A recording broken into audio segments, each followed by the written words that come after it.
Hello and welcome to Tweety Pies by Sylvester.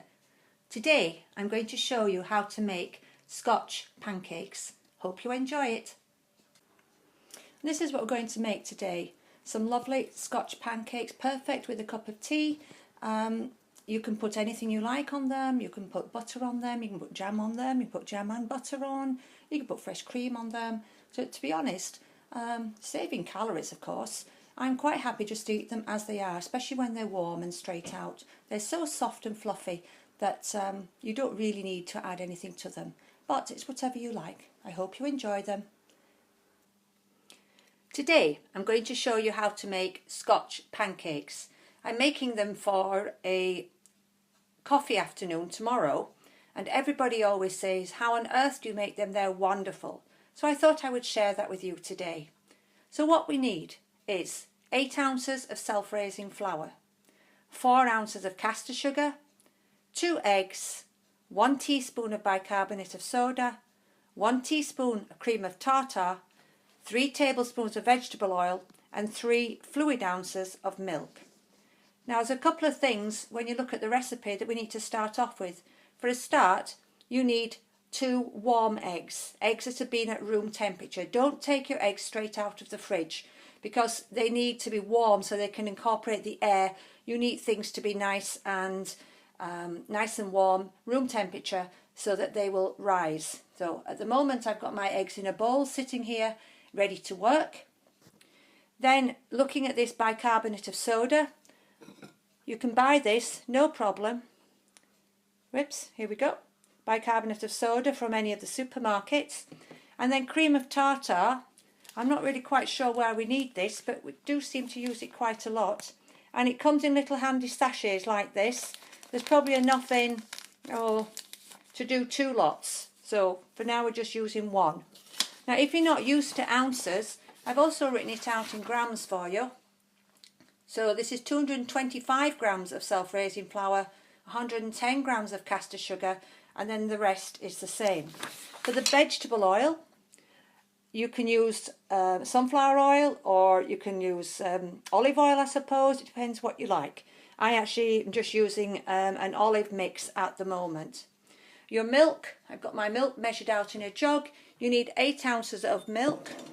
If I have a look at the side, make sure you measure. Although we may have to adjust this as we go along, but I'll let you know how we're getting on with that. The sugar, I'm using caster sugar. There's a few lumps in that at the moment. It doesn't matter. You can give it a squish if you like and break them up with your fingers. But when we get mixing, you'll find they all get mixed in anyway, so that's not too much of a problem. So I have my flour ready, sitting here, ready to go. Now I do actually prefer to use a electric handheld whisk. It makes things so much simpler than doing it by hand. If you really don't have one, then you can use the trusty hand whisk like this, but it will take a lot longer to do. So let's get going. So the first thing we need to do is to put in our sugar into our flour that we've mixed up there, and I'm also going to put in the baking powder and the cream of the not the baking powder, the bicarbonate of soda and the cream of tartar. You really do need the bicarbonate of soda because that's what's going to give you all the bubbles that's going to make it really nice and fluffy. And then in go the eggs. And we're going to give that a little whisk in a minute. So I now had the egg and a little bit of the milk, not all of the milk, added into the mixture, and already you can see it's starting to bubble. This is the bicarb getting to work. So I'm going to whisk this round, just gently to begin with, just so that we can incorporate all the flour. We don't want it to go too hard. All the flour, we don't want any bits stuck at the bottom. And the sugar.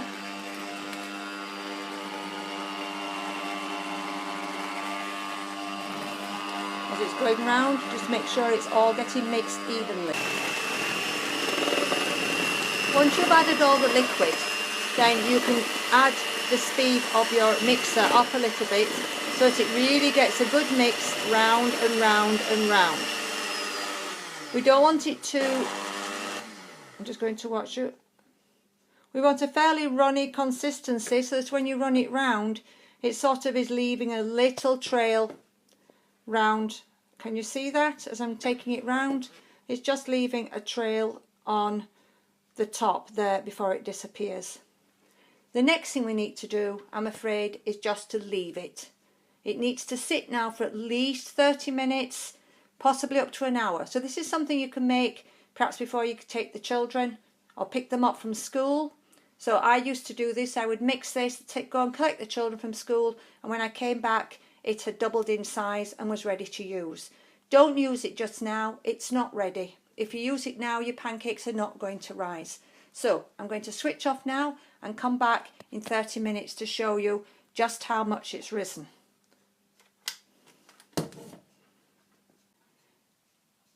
So I've just got this out to have a look at it after 15 minutes. I usually just have it covered with a tea towel just to keep it clean, and we don't want any flies landing in it. And as you can see, there's lots and lots of bubbles on the surface. This shows that the bicarbonate of soda is working, and if you've got bubbles in your mixture, you're going to get it nice and light and bubbly when we actually come to cook them later on. The mixture is also thickening up. It's not quite as runny as it was earlier on, and that's what we're looking for. So I'm going to cover this up again for another 15 minutes and then hopefully we'll be ready to go. Now for the next stage, you need to make sure you have at least 30 minutes of time where you can just devote completely to your pancakes, because you really can't leave them, otherwise they'll burn. So have set up a baking tray, and you will need a tea towel, a nice clean tea towel. I've got my spatula ready, and if we come across here we'll see that now the mixture has risen and it has gone much thicker. You can see it's much thicker than it was before, and I've got a nice lot of bubbles along the top. That's what we're looking for. I then have my pan here. Now this is actually quite a heavy duty pan. The thicker you can get the better. A thin one, you could use a frying pan, but if it's too thin you will be in trouble with burning your pancakes. If you've got a griddle, that will work equally as good. I'm going to turn it on quite hot to begin with to warm it up, and then I'm going to turn it down to number 5, which is 5 out of 9. It's just over halfway. I also, because it's quite it's square and I've only got round grids underneath, I'm actually going to turn 2 on so that the whole of the griddle can be warmed at the same time. Now I'm going to use a large serving spoon. I've actually put my bowl on a plate because it will actually drip, and I really don't want it dripping onto my cooker. So have it next to the cooker, because you can't be moving the liquid across a big area. So I'm just going to take 1 spoonful and then I'm going to pour it into and let it run down. Well, usually they go around. It's a bit tricky with one hand. So it's easy if you hold the bowl with one hand and then pour the mixture in the other, and then as you see they go more or less round. Now you can see the bubbles beginning to form already.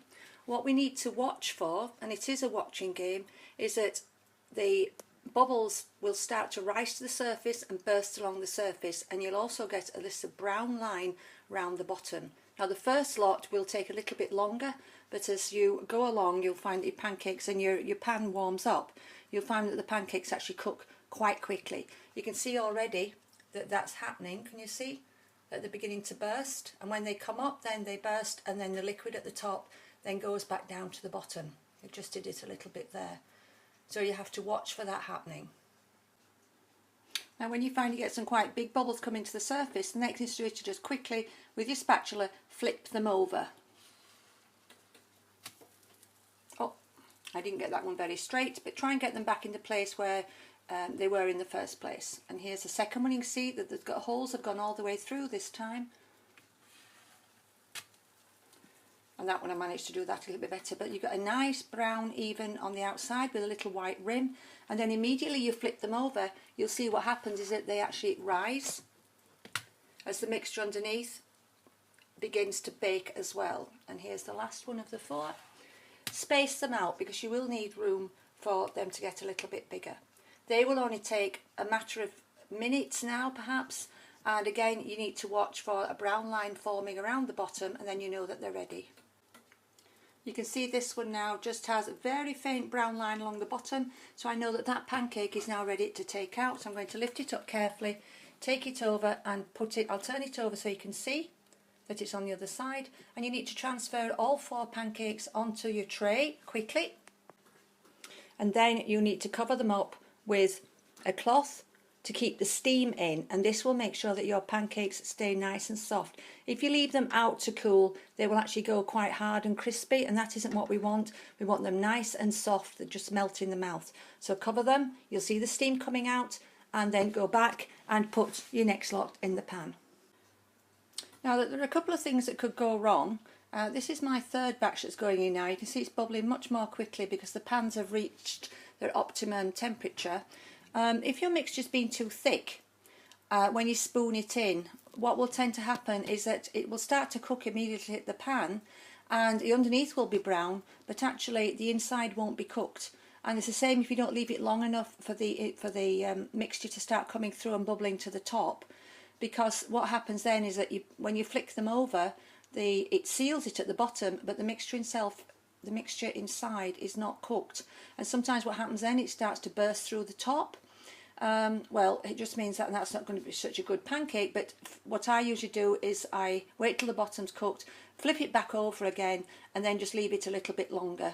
You don't get such an attractive outside to the pancake, but it will actually taste just as nice. And you can see how these pancakes, you have to wait for this stage. Can you see the popping? You have to wait, because what happens at the bottom is pushing the air out, and then when the bubbles burst, the mixture then goes down inside the bubble. Can you see it's going down there inside the bubble, and then you know that it's cooking through all the way through. And I'm thinking these are just ready to turn over, so I'll be back with you in a minute. And they've taken about another 30 seconds just to brown. You can see the brown line along the bottom there that tells me that that's ready, because it's brown on the other side. And I need to quickly get these out. Always start with the one that you put in first, because that'll be the one that's most cooked, and then finish off with the last one. Don't leave them too long or they will burn. Now when you put your pancakes on the rack, make sure you stack them like this, sort of on top of each other, because again the heat from the one below will keep heating through the one above, and the steam will keep them nice and soft. And then just fill it up. It doesn't matter if you even stack them on top, that's not a problem. You can of course make your big pancakes as big as you like if you've got the room in your pan to do it. This is the last pancake out of the batch, and I just used a scraper and scraped the whole lot into the pan, and you'll find that it's not quite as bubbly at the bottom because all the bubbles have been at the top. But you will see from here that we make a full tray of pancakes, probably about 24. I haven't just counted these. It's up to you how many you want to make. You can either halve the recipe and make half as many, double the recipe, add another quarter. It depends what you're cooking for. These are actually for a big tea party for this afternoon. If they don't get eaten, I've got a choice of what I want to do with them. I can either save them and use them over the next few days. They will last in a Tupperware type, sort of a rubbery type box. They will keep quite soft. I usually have a tea towel in them and then just wrap them in the tea towel in the box, and they will keep for 3-4 days if they last that long. Or you can pop them into some self-sealing bags and pop them in the freezer, and then take them out at any time if anybody comes visiting. They defrost very quickly. You can even pop them in the toaster, and that will just warm them up very quickly. You can see that even though this is the last pancake, there's still plenty of bubbles coming through to it, and that it'll be ready to flip over any minute. So there we are. That's 24 pancakes. Doesn't matter if they're different colours. Who cares? Nobody's going to eat them all, so they're just going to tick one. And you can see they're nice and even on both sides. It isn't just one side. The other side is more or less exactly the same. That's what we're looking for. If you get the rings on your pancake, which sometimes get, it's because it's too hot. It needs to be sort of very cool and let just the air come through it. So I hope you've enjoyed listening to my little tutorial today, and enjoy your pancakes.